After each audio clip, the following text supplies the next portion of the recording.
All right. Hello, everyone. Welcome to another episode of Quirkcast. This is your host, Tim.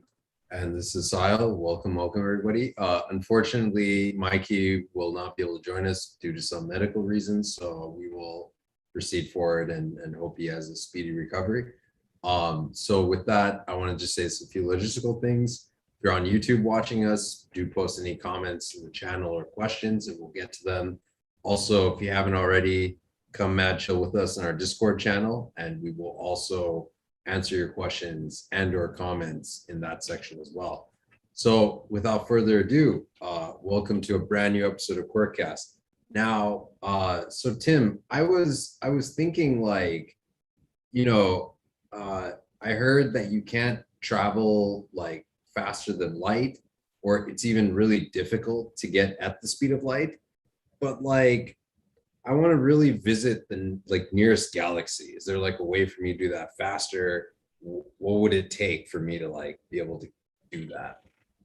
Yeah. So I would say we should quantify this statement. I think it was attributed to Einstein. So original theory of special relativity. What precisely that means?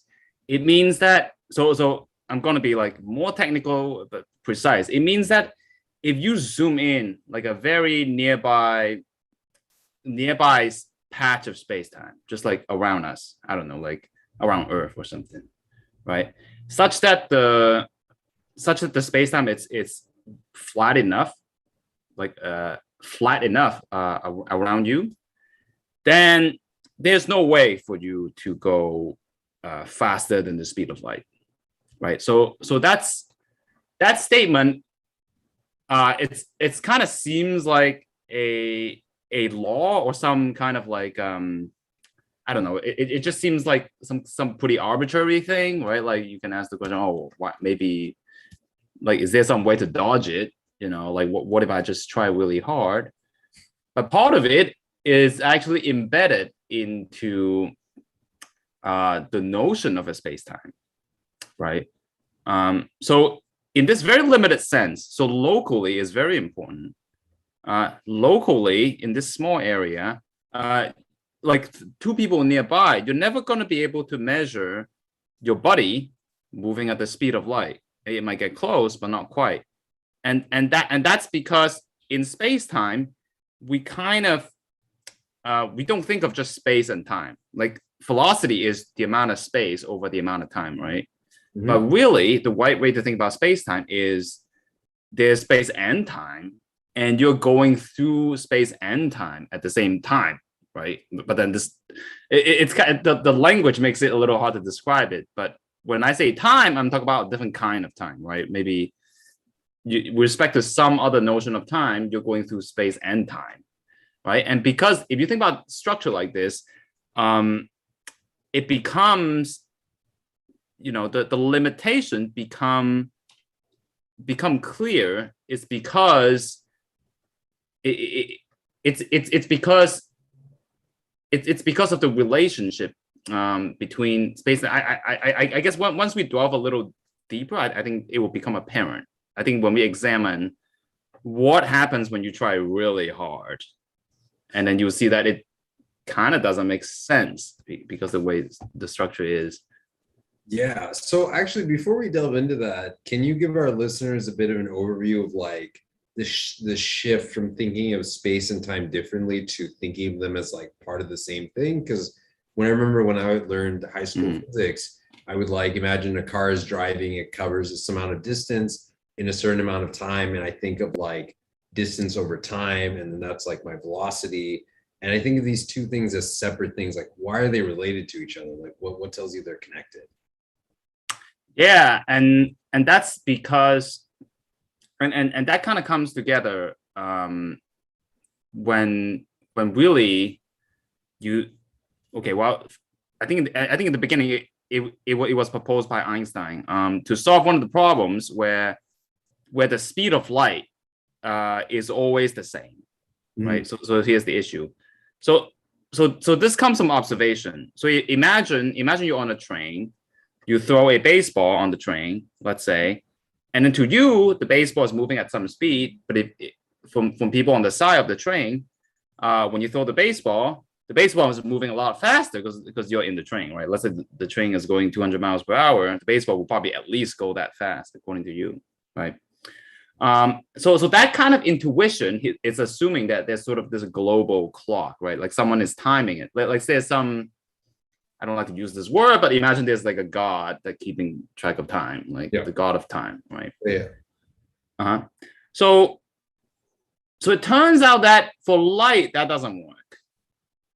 Basically, it means that, if you shine a beam of light on the train, and imagine and in fact, the beam of light has a finite speed, right? It takes time for the beam of light to go forward and come back to you. So you perceive some speed of light, and someone outside of the train perceives some speed of light, and then you scratch your head. It's just like it's not possible to reconcile these facts, right? Like if the speed of light is the same, something's gotta give because the math just doesn't add up, right? If you look at the high school math, like if you're on a train, the train's moving, in addition to that, you have a beam of light shining on the train. I mean, it's gotta go faster, right? Because imagine there's a master clock, like literally from your perspective, the person on the train shine a beam of light forward and back. The light has to travels less distance, to reach the other person, right? Because the person's moving forward. You can kind of visualize it a little bit.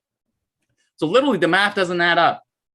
Then basically it tells you that it must not be the case that there's a God keeping track of time for everybody. So it means that time must be kind of like space, where it's all like different objects can go through time at different rates. So when you start thinking about that, you start thinking, hey, look, and when you look at the math, it looks like not only can the rate of time passage be different, space and time can also mix into each other. Once you go through similar, like these thought experiments on light beams and whatnot, like if you look at how much distance the light traveled, like, from the perspective of the person on the train, you also see that space is also twisted in some ways. So this is where the concept of space-time comes from. Really, in order to talk about anything about our universe, we actually have to talk about both. And when you talk about rates, of going through things, it becomes quite tricky because there's rates of going through space and rates of going through time, right? So to summarize what you said, like the Newtonian classical way of thinking is that there's an absolute time. Everybody measures the same amount of time, and everybody can be synchronized, and like a second is 1 second in everybody's reference frame. But if we were to hold that to be true, then you can't have the speed of light be constant every single reference frame. Exactly. So to accommodate that, you're holding that speed of light stays the same velocity, or rather same speed in all reference frames.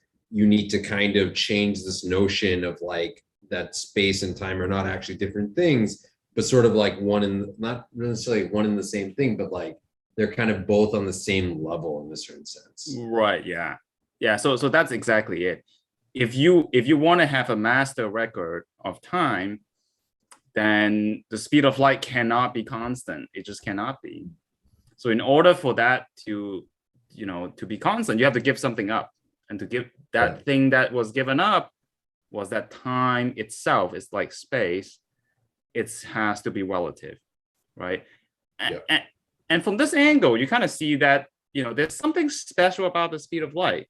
In fact, there's nothing particular about light itself. There are actually quite a few things that travel at the speed of light. But the speed of light itself is interesting because it becomes this like imagine you have a particle that travels at some speed, I don't know, 5 miles per hour, 20 miles per hour, right? And to different observers, that speed could be different, right? Like, if I'm moving with it, if I'm moving not with it, that could be different. But guess what? For light particles, like imagine you have a particle and you slowly change the speed, like in a theoretical way. Like imagine you're God, you just play with all the numbers. Imagine the world's a simulation, whatever, right? You slowly dial up the speed, and at some point, it just hits the speed of light. All of a sudden, doesn't matter who you are, you see that it's moved at the speed of light. I mean, that's remarkable. That's super odd if you were to think about it. Wow. So you're telling me like if I'm in a car and I'm driving and I turn on my headlights, those emit photons that move at the speed of light. Whether I'm in my car, whether I'm outside, I will observe that that beam of light moves at the speed of light. I mean, minus like, you know, the air resistance and stuff like that, but just assume it's like a vacuum, you know, just shoot light out. It'll be measured at the speed of light no matter which reference frame I'm in, is what you're saying. Yep, exactly. And that's the mind twisting fact. It's irrelevant. Like it's sort of odd that relativity tells you everything is relative, but it makes everything relative, but it keeps this fact, because that's what it's made to do. It keeps this fact that if something moves at the speed of light, I mean, light just happens to do that. But if anything moves at the speed of light, it just is a brute fact. In according to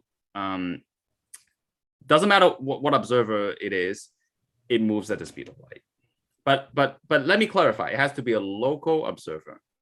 So far it has to be close enough that there's not so much curvature of space-time. Yeah. Right? Because it's hard to talk about even speed when you're far enough away. So yeah.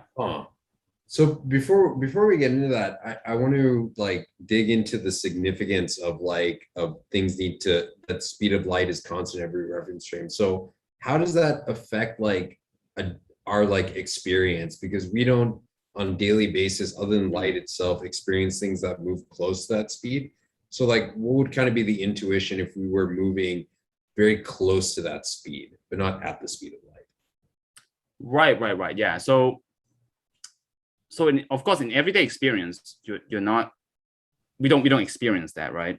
But you can kind of imagine a thought process. Imagine you, let's say, are in a spaceship, just accelerating, increasing your speed relative to Earth, and just kind of moving faster and faster and faster. Like, what would the world look like, right? And sort of that's the question. What that would look like is that so first of all, there's this what we call the Doppler effect, Doppler shift. It is this effect where if an ambulance comes toward you, it's like, right? If you're hearing it. And as the ambulance moves away, it's going to shift redshift. And by redshift, I mean the frequency goes down. It goes like, right? Yeah. And in particle physics, low frequency just means less energy. Okay. And high energy or blue shift is related to high frequency. That just has to do with the quantum nature of everything. So your experience as you go into this spaceship, let's say charging toward Sahil. Imagine, I'm going to Sahil, but like, hey, I'm going to come hang out, right? I speed up my spaceship. What happens is everything like in the direction of Sahil, because I'm going toward it, will be blue shifted. I'll see kind of like more and more energy. And you can kind of, I guess the experience would be kind of like, imagine like things that are in front of you become intensified, kind of just like, whoa, like so much more, and the particles become so much more energetic, just coming toward me, like blasting toward me, okay? And everything that I'm leaving behind, like things are playing catch up to me, right? Like imagine an ambulance sound wave coming toward me, like I'm gonna hear this blue shift factor, right? It's gonna get dialed down. It's almost like in this spaceship, I'm kind of like leaving behind more and more in some ways the world behind me, and going more and more toward the world in front of me in a more extreme way, if that makes sense at all. So that's sort of what it would feel like as you approach that speed of light. I see. So when you talk about blue shift and red shift, I understand like in the context of sound waves, it's not actual like light. It means the actual frequency of the sound waves themselves. But in the context of like this spaceship moving forward, when you talk about blue shift and red shift, it's not the actual particles, but it's the light emitted from the particles that you see that has maybe like higher frequency. And then if you look behind you, it's lower frequency. Right? It's both actually, because particles, they are waves themselves. Okay. So the atomic structure of Sahil is going to get like intensified in some ways. Well, I mean, like things are going to be compressed. I guess to some extent, if I go faster and faster, the Sahil will actually turn into more like a pancake shape. It will be distorted in some ways, and all the and all, your skin tone will become a lot more blue, probably become ultraviolet, and at some point it's gonna just blast me with gamma radiation. So that's too bad. But that's okay. And in the same way, like things that are behind me are kind of how do I put this? Will be kind of like more like elongated, I guess, right? It'll be kind of like stretched out, It sort of makes a little bit of intuitive sense, kind of, right?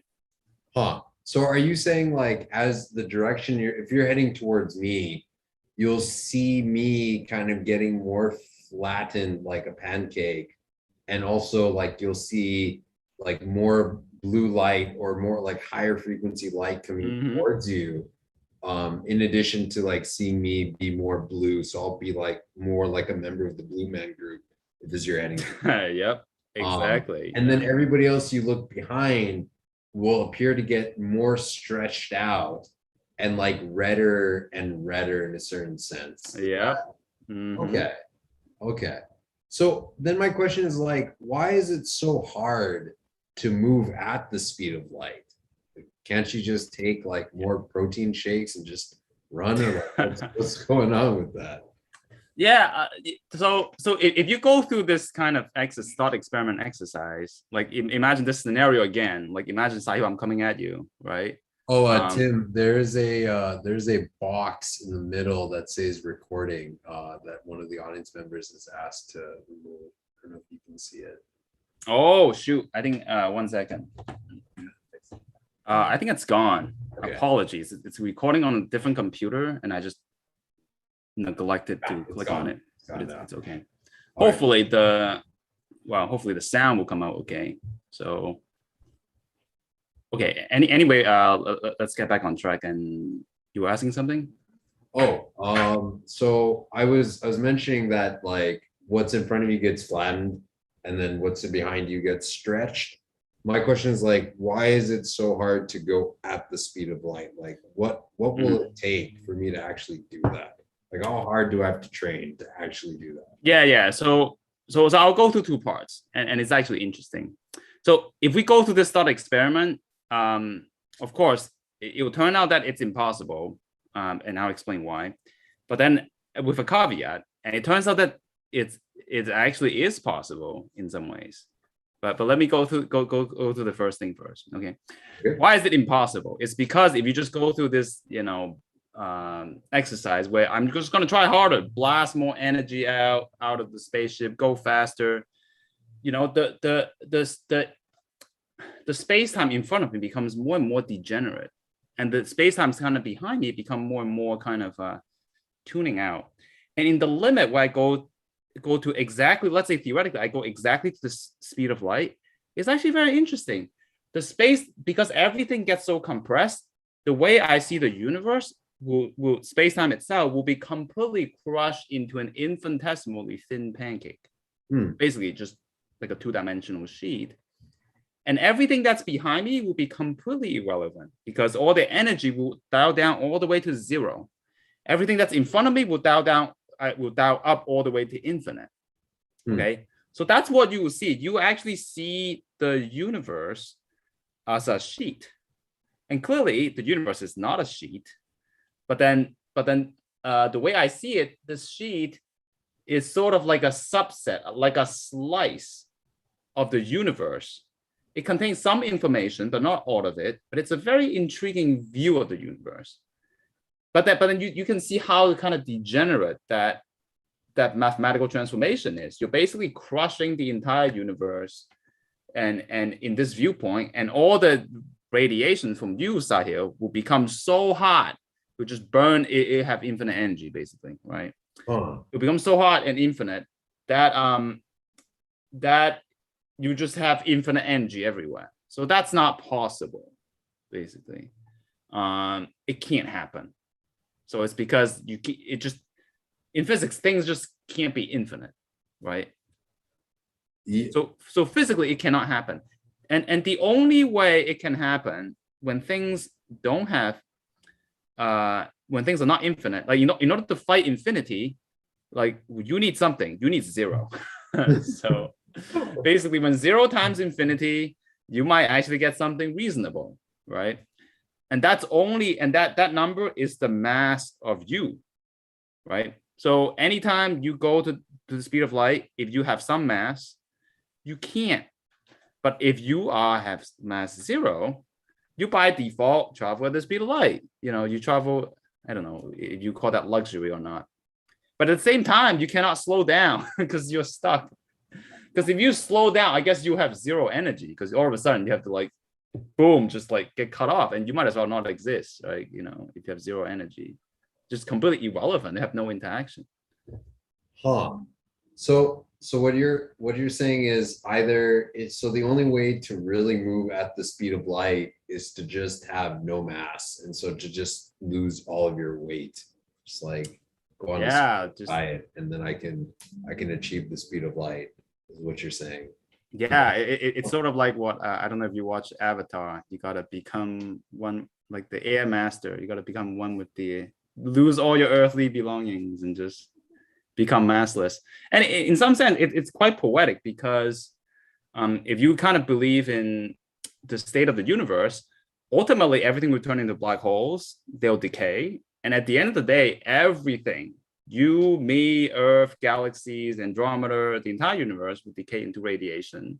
Mm-hmm. So in the very ultimate end of the universe, we all become light, traveling in luxury, however you put it, at the speed of light. Well, of course, many, many different light particles. Mm-hmm. And we're going to view, like, space-time become completely irrelevant. You see eternity. Eternity will be crushed into these sheets of viewpoints of the universe, planes, right? So each particle of light will see one sheet of, that represent a slice of the universe. Yeah. Another particle of light will experience another slice of the universe. Huh. And this is a very interesting view, kind of like almost like a holographic view. It's almost like you're projecting the universe onto different sheets, right? Yeah. It's actually a very nice viewpoint that some theoretical physicists have taken, and is driving a lot of interest and research in this viewpoint. Yeah, I want to take a small step back and say it's not exactly the holographic principle, because you mentioned like you lose quote unquote some information because right. what's behind you. You can only really see what's in front of you. Right. Yeah, of course. Then you can sum over all these screens, right? It's not, like one particle of light will see one sheet that has one slice of the universe. Yeah. But if you sum over all these possible light particles, all their sheet, it's almost like a screen of the universe moving at the speed of light. That kind of captures, that you can think of it this way, that it kind of encapsulates everything about the universe ultimately. And then in some poetic way, yeah, you can think of them as a holographic screen, kind of. I see. So I want to, before we go any further, there's one term you used. I just want to make sure we clarified for the listeners. Use the word degenerate. What do you mean that space-time gets degenerate? Like, by degenerate, it means it's sort of like a ill-defined, like it's a really ill-defined thing. Like imagine, like I guess this word is kind of loosely defined. It's just a way of describing things that are kind of insane in a way that it doesn't look like what you become. Like it's something that's not reversible in some ways, right? Like you can compress the entire universe into a sheet. Mm-hmm. Of course, that doesn't encapsulate the entire universe, right? But mathematically, you cannot use the information on one sheet to reconstruct the universe. So that's why it's degenerate in some way.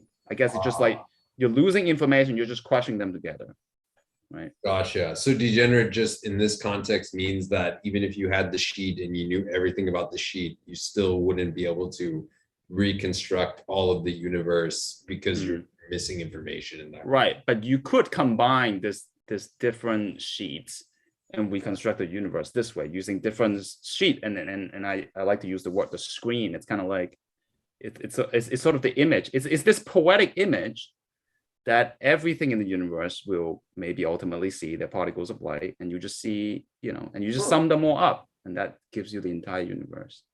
It's Oh, actually a very nice technical term. These images were envisioned by Roger Penrose. I think he got the Nobel Prize, I think, recently.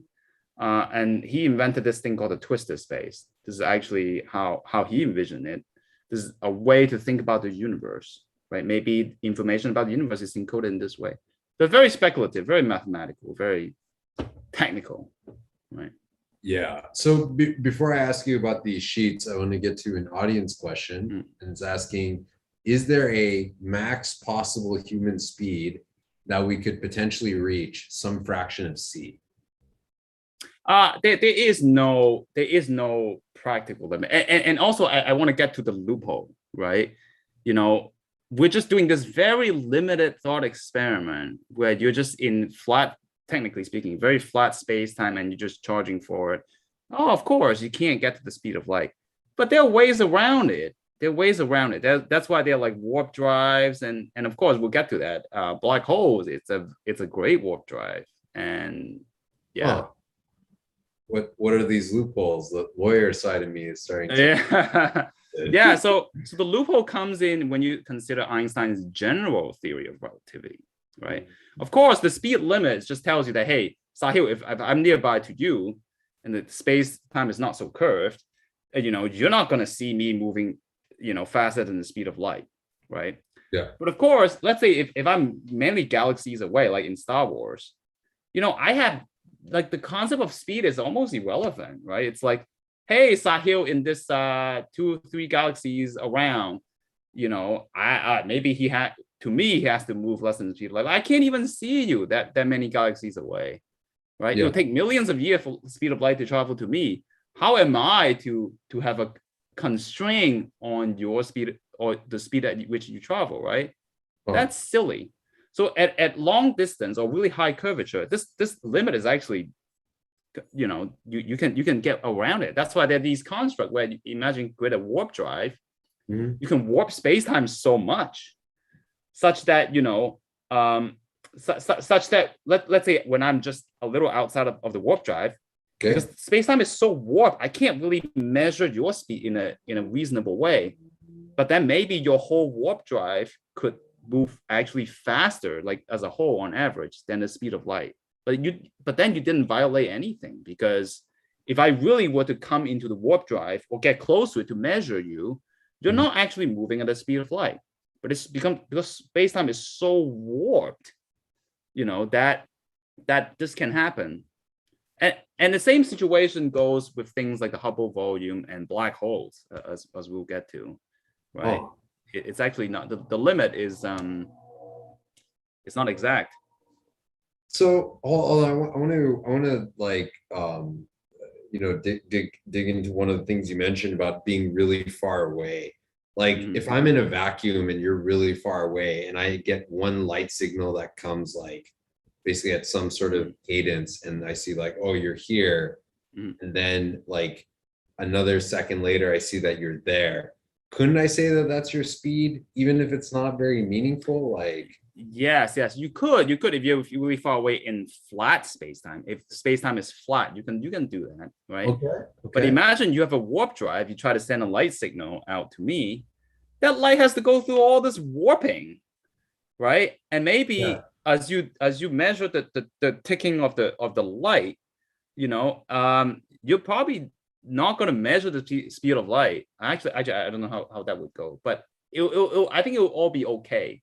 The key is that your experiment relies on the fact that there's kind of like a nice straight shot between you and I, and there's no crazy curvature for the light to curve, right? And another good example is black holes, right? So if you look at black hole horizon, what defines the black hole horizon? It's the point of no return, but really, why is that? It's because space-time is stretching faster than the speed of light.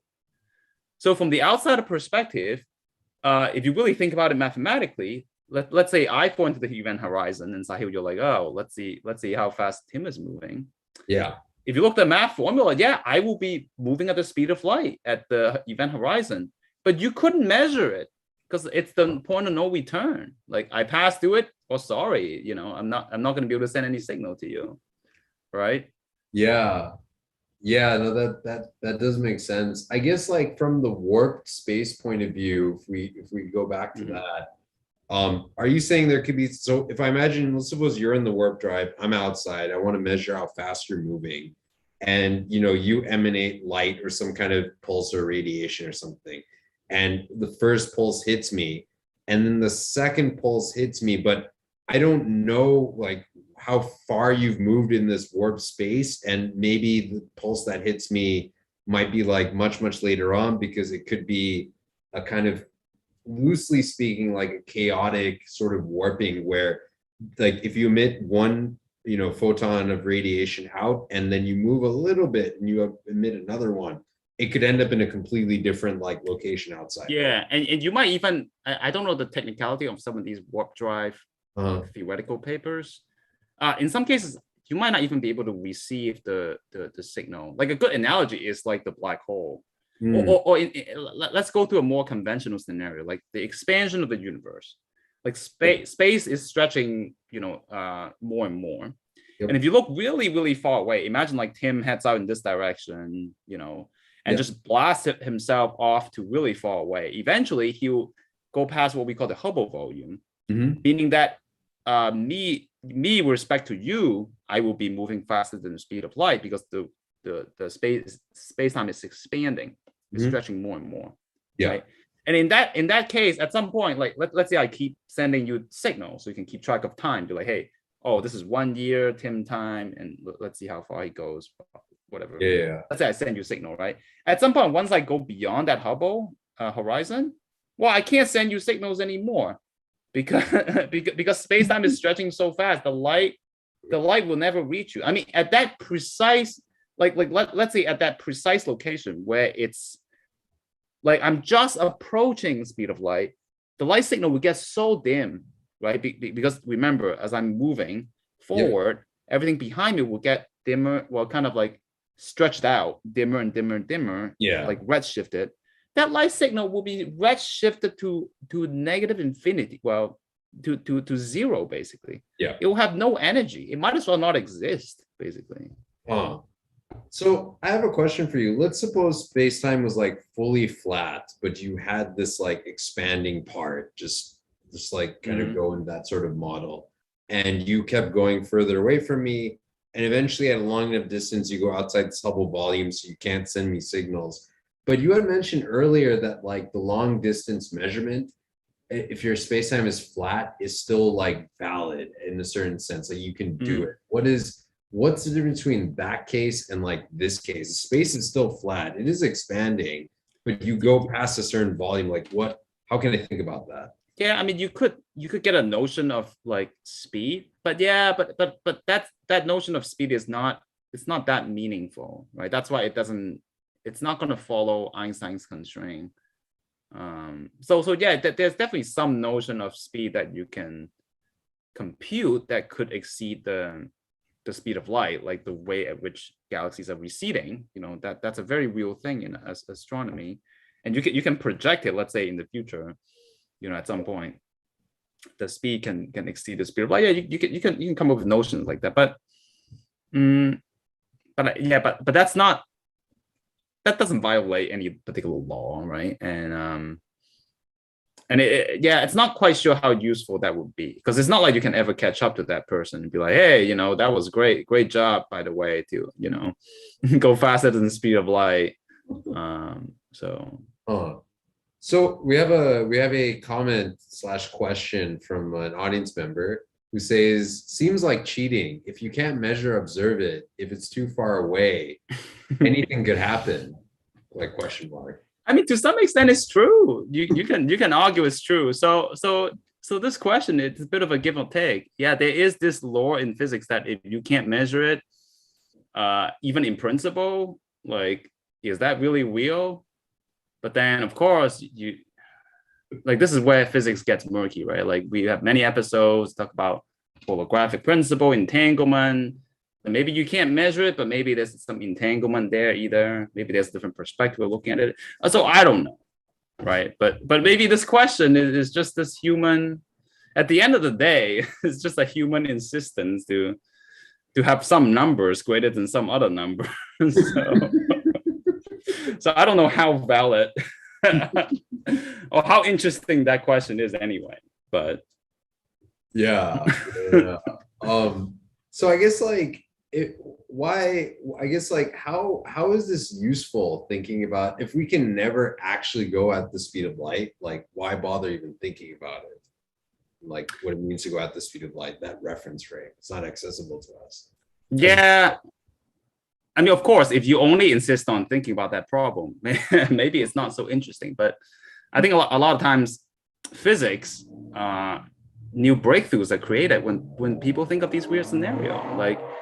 Like originally, Einstein thought of this thought experiment. He thought about what it would be like to ride on a beam of light. I think this is actually, I don't know if this is fake news or not.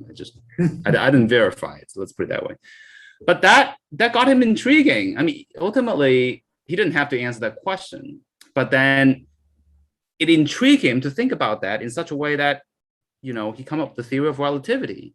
And in the same way, you think about these scenarios that we can achieve, like, oh yeah, go into a black hole, or and you can imagine, or eons later, we all decay into light, and then we're going to move at the speed of light, and then we see we see slices of the universe in a very poetic way, and then that also gives you the holographic principle and twistor space, and really more interesting stuff like that. I would say, sure, like as a question, maybe it doesn't make sense, but it leads to other intriguing ideas that can become really fruitful, that can really drive the next breakthrough to understand how our universe is. Because quite frankly, this is fascinating, and it's kind of boggles the mind. Like space-time is way more intricate than you think. Just because humans don't move very fast on Earth, that doesn't mean that weird things are out there.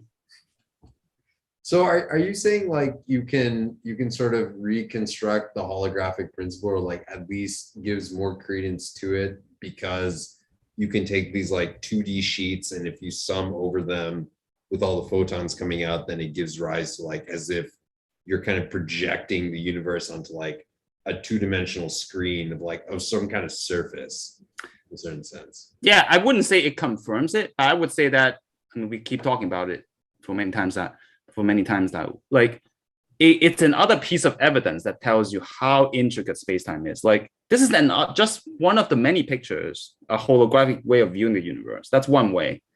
And you look at the analogy with black holes, like the surface of black holes could encode everything inside it, or that's another perspective, very similar. And again, the analogy is there. Like getting closer and closer to the speed of light is like falling into a black hole. You see these analogies. In fact, the math is very, very close.